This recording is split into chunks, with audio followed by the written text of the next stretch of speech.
Thank you so much for joining me for another episode of Real News Today. I'm so excited to have my next guest with me. We actually got connected on Clubhouse. I'm telling y'all, Clubhouse is the place to be because you meet great people, such as my guest, Michele Johnson. So I'm excited to have her here today, sharing her insights and things that help us be better versions of ourselves. But before we get into that interview, I want to give Michele the opportunity to introduce herself. Hi, thank you, Michelle. Thank you so much for having me. So, I am Michelle Johnson. I've been an educator for over 30 years, special education, classroom teacher. I'm also a national board certified teacher. I've done professional development for new teachers, experienced teachers, and a school administrator for 7 years. My experiences spans from private school to public school and charter schools. But right now, I am the CEO of M. Johnson Motivates, which is my company, and we work to make sure we level the playing field for all children. And what I mean by that is, I want to make sure students have the skills that we don't teach in school, that sometimes has them frustrated, overwhelmed, feeling they can't do certain things, trying to keep up with their schoolwork, especially now in this virtual environment. So, what are those skills like time management and organization, goal setting that they need to be that lifelong learner, that independent learner, that confident learner, that confident adult later in life? The skills we all wish we had down pat, right? Organization, time management, goal setting, and following through on our goals. So that's what I'm doing now. How does the brain and the heart work to make sure you can be that person? I love that because I think, especially now, that is such an appropriate discussion because we're learning that a lot of the things that we learned are kind of making it challenging for us as we deal with this global pandemic. We're used to things being a certain way. And so some of the soft skills of just being able to deal with life in real time, we're struggling with. So, for people that are watching, what are some tips that you could give us as parents in dealing with our kids and kind of tackling some of these things that you're helping them with? So the first thing I would say as parents is remember you're doing the best you can. Like, don't beat yourself up. This isn't easy for any of us.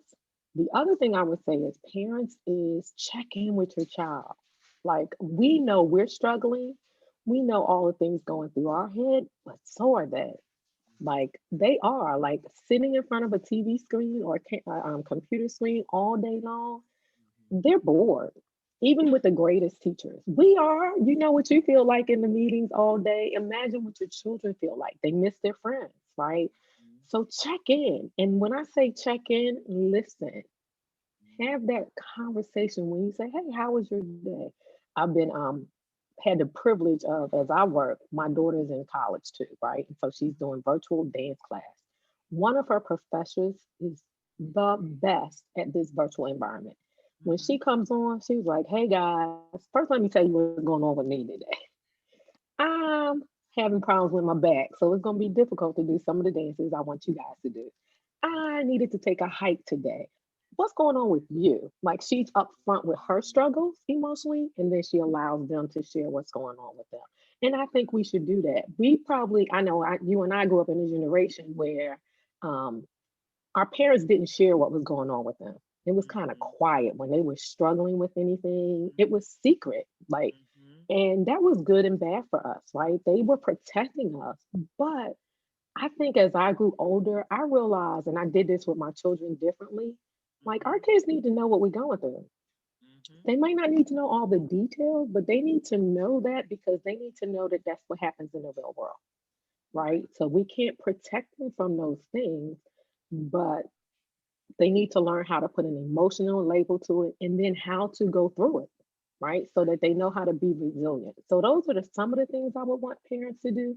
And then there's the basic stuff like, and we're already through this and we're about to make another shift, right? Kids are about to go back into the building. That's what we keep hearing. They're going back to school. It's all over the news.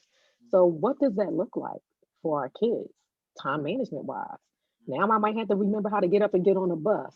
Virtually, I can roll over. I may or may not brush my teeth, Right. and I can start class, right? Yes. Now my schedule may shift again. So have a conversation like, what does that look like? How are we going to manage your time? How are we going to make sure you have everything you're supposed to need for school? Mhm. How are we going to make sure you're organized in that way? Are the stores going to put school supplies back out? Right. Because what you have at home looks different, right? At home, you're on a computer and you're sending things electronically. In school, you might need a notebook, Mhm. you might need a planner because it's not all. So, those are the things I want parents to really start to think about. Because, one, some of our kids are about to make another shift in March, Yeah. right? All this happened last March, a year ago, and Right. now they're starting to make another shift. So, what does organization for them look like? So, we figured out how to organize the house for the condo, right? Everybody, I hope, has their space and Right. has what they need, right? Mhm. The kids have figured out how to log in and how to find their assignments. And now all of that's going to shift to a combination. Who knows what it's going to look like? So I think parents should start having that conversation with their children. Like, how do you feel about this? What do you want to do? Are you nervous? Are you excited? Some of them gonna be, I'm finally gonna see my friends. Some of them gonna be nervous. Am I gonna get sick? Am I gonna make my teacher sick? Mhm. Right? So these are the conversations I want us to start having. What goals do I have? Last March, everybody just wanted to get to the end of the school year. Right. This March, what does that look like?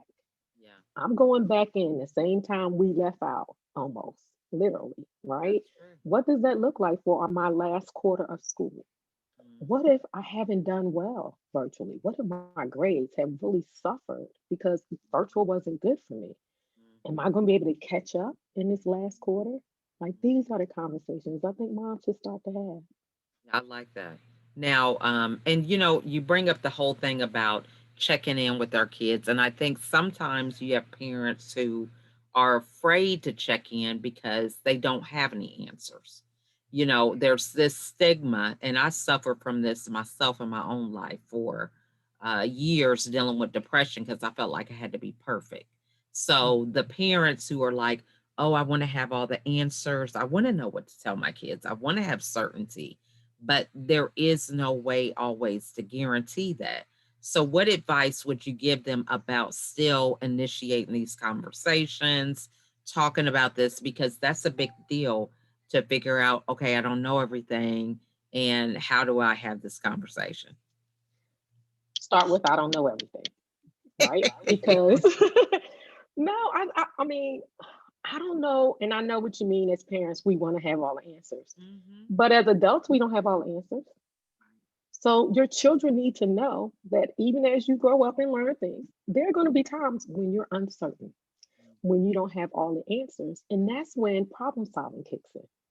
What answers do I have? What facts do I know? What questions do I have? Where can I get the answers? What does that look like?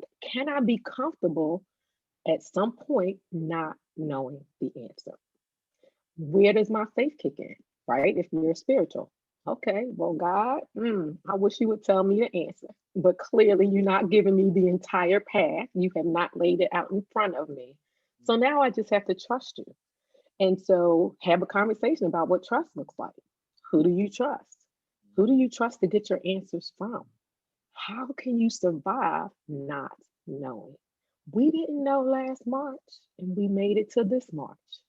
We Mhm. didn't have all the answers. We didn't know a lot last March. We barely knew to put on a mask, right? Right. Now we know we need to put on a mask. We barely knew about the 6 feet. We didn't have the answers when it all started. When Mhm. school shut down, parents didn't have the answer. Right. What? You want me to work from home? And you sending all these worksheets, or you didn't send me anything, and my kid is in at home with me. Did we have the answers? Teachers didn't have the answers. So it's okay. I think um, we're in societies where it's not okay not to know. And so if you watch, so Lachelle, that's funny because my post on Instagram, one of my posts today was, I'm a recovering perfectionist, Yes. right? So as a recovering perfectionist, we want to know everything because we want to operate in excellence. We want to get it right. And so not having an answer, that's unheard of for a perfectionist. But my post said progress is better than perfectionist, right? But I think again, it goes back to let's be honest with our kids. Like, I don't know. That's not a bad word. I don't know is not a bad word. Failure is not a bad word. These are things that we've been taught were bad words. These are not bad words. These are how you grow and get better. And these are how you persevere and become resilient in life. You don't know everything. And even with Google, you're not going to know everything. I know. I And that's love what they that. say. I You can get love that. Now, that. but I will tell you this though. YouTube has almost the answer to everything. If you put the Yeah. right question in. So And true. now the thing about that is you have to have enough discernment into what you choose to listen to and trust. It goes back again to what do you want to listen to and what do you want to trust, right? So, but I think it's okay to tell your kids, I don't know. Mhm. I love that. Because they're going to have moments in life when they don't know. Exactly. And it's that just kind of perpetuates that imposter syndrome. As Mm. adults, we're like, oh, you know what? I'm struggling with this, but we create that.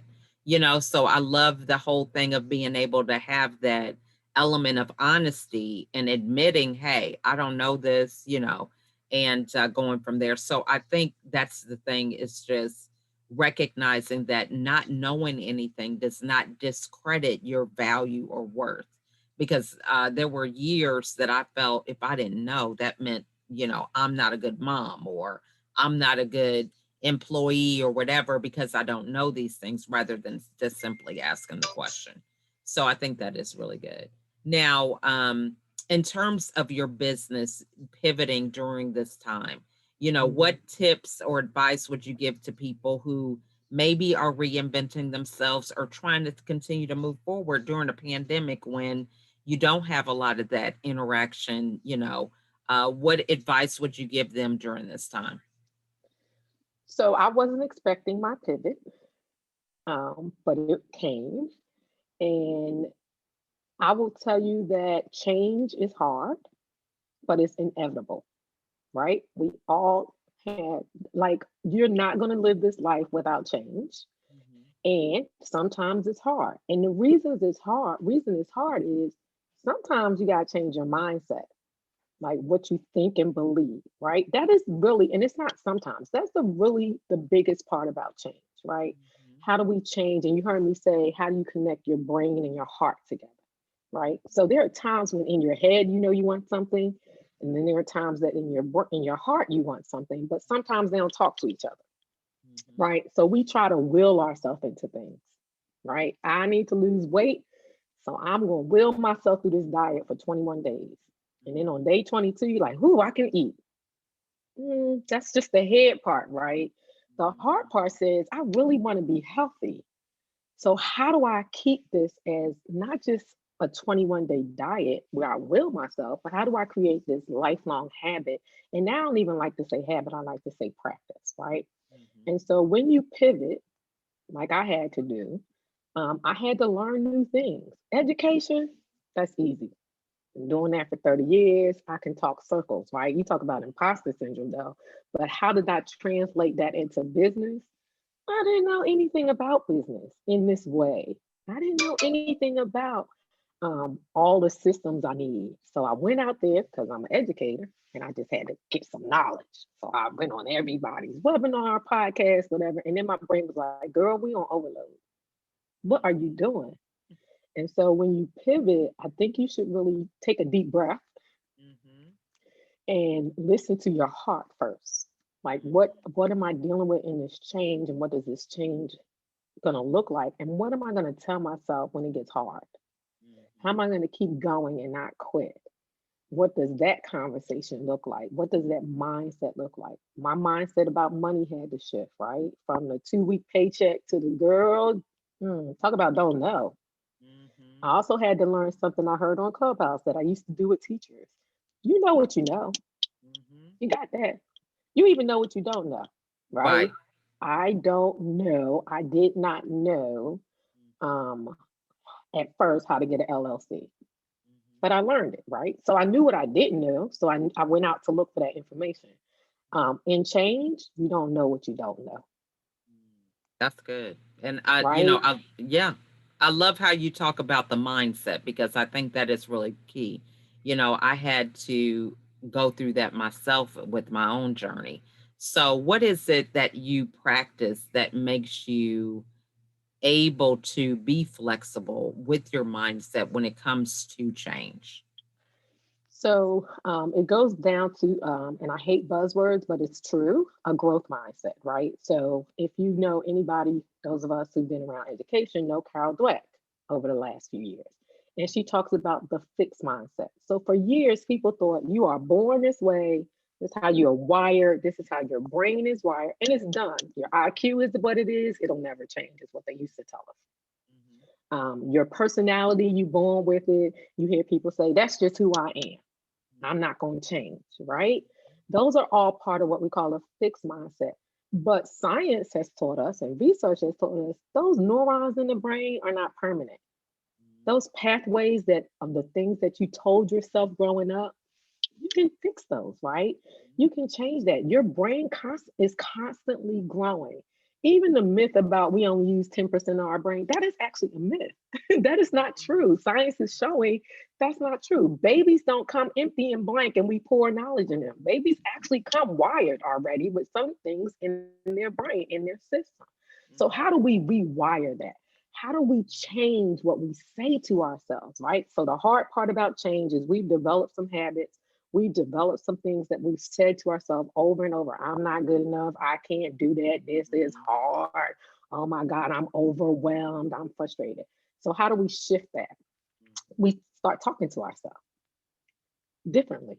We change what we say. Affirmations are that powerful thing because it's in the subconscious, and affirmations help us to take it from to a conscious level. So, constantly saying to yourself, I am good enough.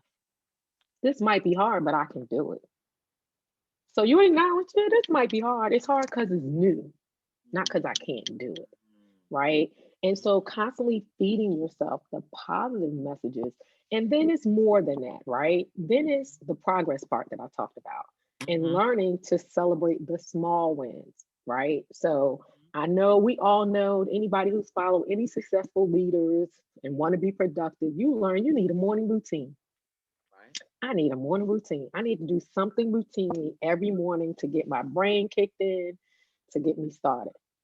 But where we go wrong is we try to create that routine with five things in it. And then we can't do them and then we beat ourselves up. No, start with one. Do one thing every day consistently.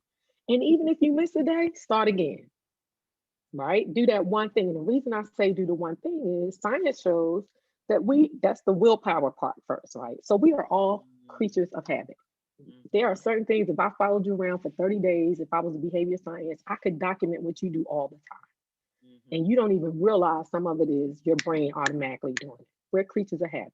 Right. So our brain doesn't have to use any energy to do those things. Now, when we want to change something, we have to will ourselves to do it. The brain's like, oh, I need some energy to do that. So the best time to do it is early in the morning because you only get enough of that willpower energy for one day. And then you get some more energy the next day. Now, once you use it up in the day, it's gone. So you can't will yourself to make three changes.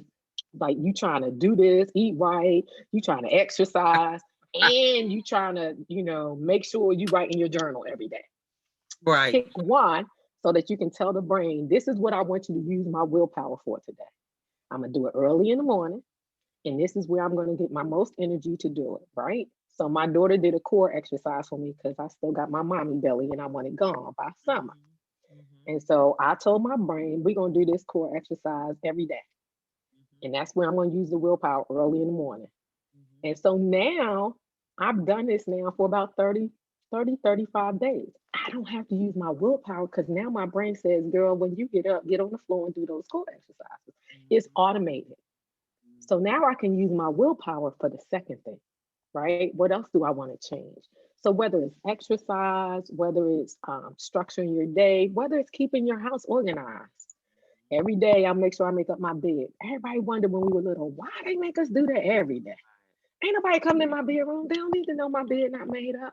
But it was a habit forming thing for people. People didn't realize it was a habit forming. So now most of us who have that habit, we roll out of bed and that bed is automatic. So our brain doesn't use any energy for that, right? So little did people know they were teaching our brain to automate.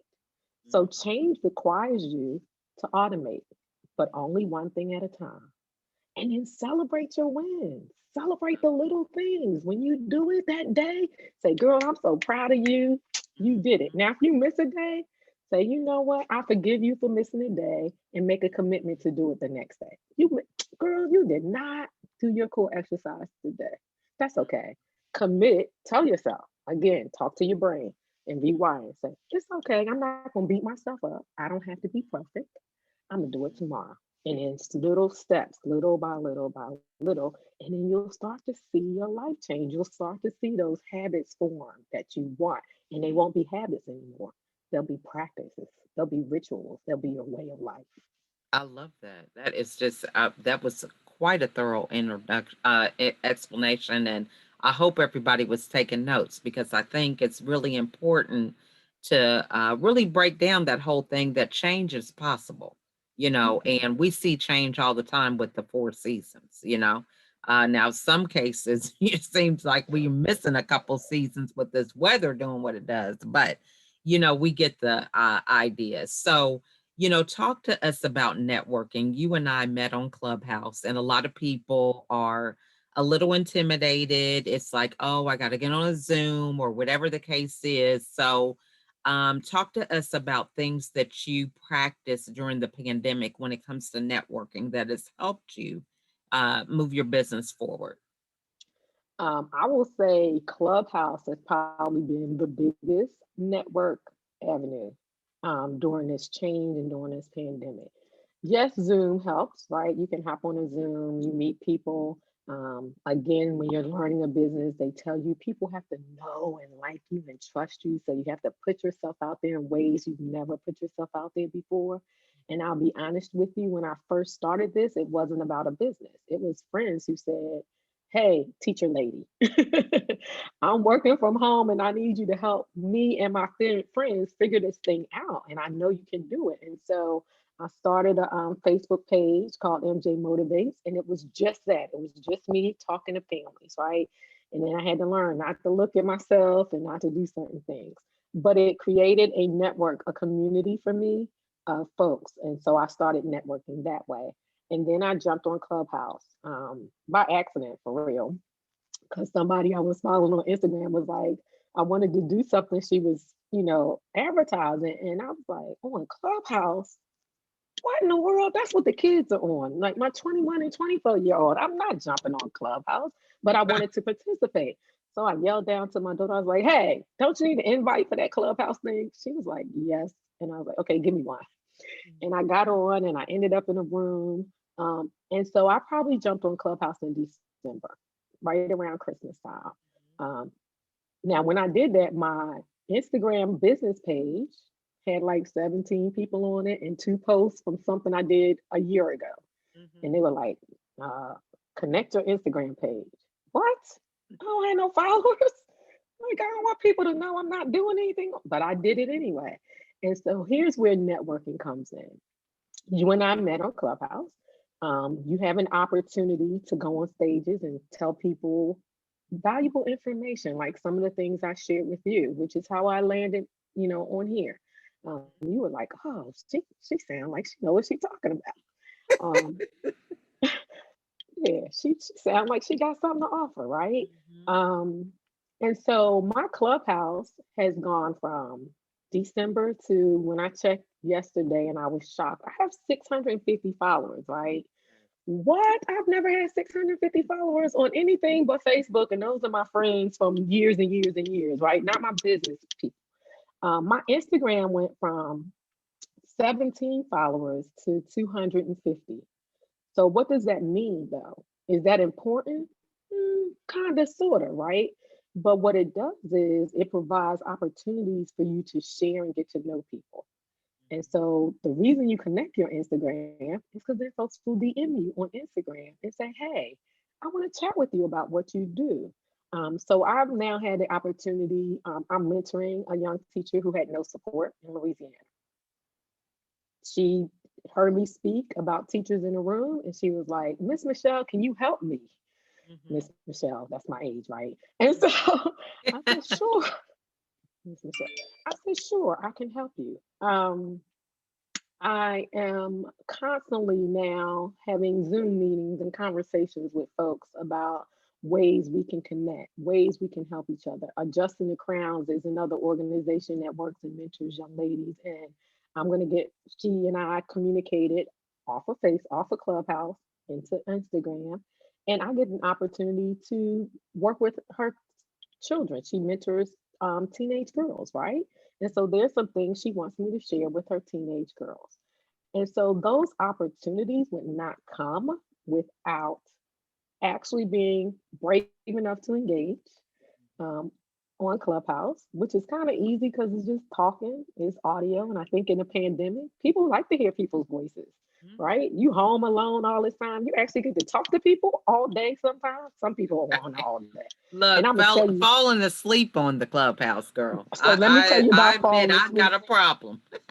Let me tell you about falling asleep on the Clubhouse. And let me tell you how much I'm connected to the Clubhouse. And for networking, even, right? Um, what night? Wednesday night, I fell asleep on Clubhouse. I woke up and I had the SSL error message, right? So those of us who are on Clubhouse, we know that the server's down, blah, blah, blah. So I was like, okay, in a couple minutes, I'll be fine. Girl, that message stayed up there. So I text my sister and I text my girl. They're like, no, we good. I don't know what's wrong with your Clubhouse. I was like, what? This is how I network. This is how I meet people. I need Clubhouse. And so I called Verizon, and the lady was like, ma'am, that's a third party app. We can't help you. I was like, what? You can't help me? What is going on? You don't understand. This is my networking system here. You are closing down my business right now.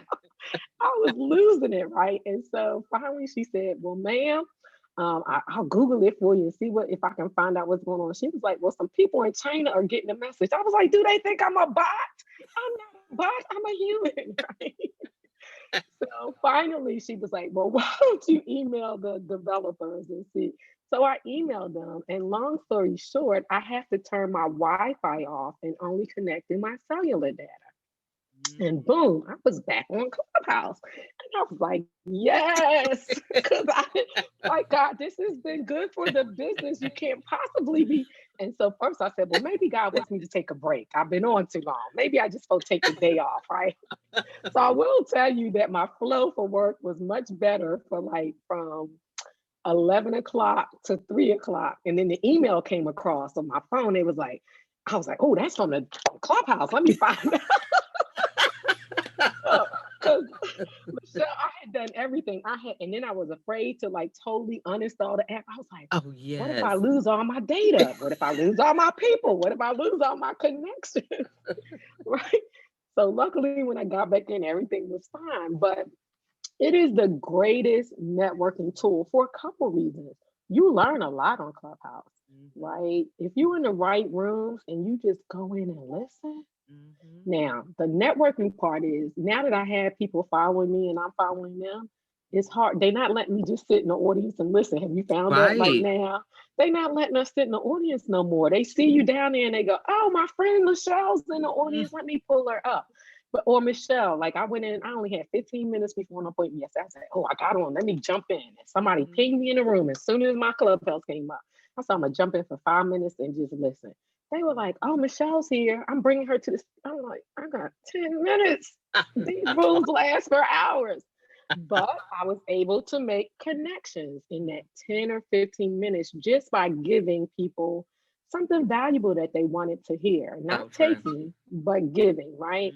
Mhm. So it is one of the best networking and learning tools out there. I've been Mhm. trying to explain it to my friends. I have a Mhm. friend who has a new business. I was like, girl, I gotta get you on Clubhouse. She was like, no, I'm not ready. I said, well, let me know when you're ready because this your business is new and you need to meet people who Mhm. can give you information about growing it Mhm. and who would want to work with you. I remember last month a young lady was in one of the nonprofit rooms that I follow on Instagram Mhm. and she pitched her business. her nonprofit, and there were investors in the room. And the next day, she had $1 million in investments That's awesome. Yeah, for her I'm telling nonprofit. you. Yeah, it's all about. Grant Mhm, Cardone is giving mhm, away millions of dollars to small businesses, mhm. all from people he's networked with in Clubhouse. So So yeah, if you're true. out there, it is definitely a place to grow Mhm, and learn and mhm. meet other folks who want what you have to So offer. true. I love that. And, this has just been great. I mean, you have given us so many nuggets. So, what is the best way for the audience to get a hold of you? Sure. Anybody who wants more information about ways I can work with them can call text two Mhm, four zero two mhm, one three mhm, 5750 and text the word mom since we, networked here on America's Supermom show. mhm, mhm, But yeah, 240-213-5750 and text the word mom and you'll get a link mhm, that will allow you to book a free consultation. And that doesn't mean a free now I want you to pay for something. mhm. That's just the opportunity to talk and chat. If you want to know about how I can work with you, though, you want to talk about some things or ways I can help your student who might be frustrated or struggling. Or if you just want to talk about what you heard today, that's fine. But you can book either a 15 or a 30-minute call with me. So, yeah, if you just text the word mom, and it's Mhm. 240-213-5750. Awesome. And so, what final words would you like to share with everybody today as we conclude the interview? Be gentle with yourself. There's a lot going on. Change is inevitable, like I said, but be compassionate. Some of us are really compassionate with other people, and we're not compassionate with ourselves. So you hear a lot about self love, but I think one of the keys to self love is compassion, self compassion. I'm working on it because those of us with perfectionist syndrome, that's the hardest thing for us to do. So be compassionate with yourself. You can grow, you can change, and it takes time. But as you're growing and changing and progressing, be gentle. Give yourself grace. Love that. That is awesome. So, we just want to thank you so much, Michelle, for sharing your nuggets of wisdom today. I have notes that are over here, and I'm going to go back and watch that replay because I love that whole thing about the willpower because that's something that we need to be mindful of.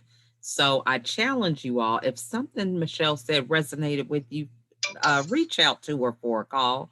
This is the opportunity for us to move out of our own way, to stop being stuck.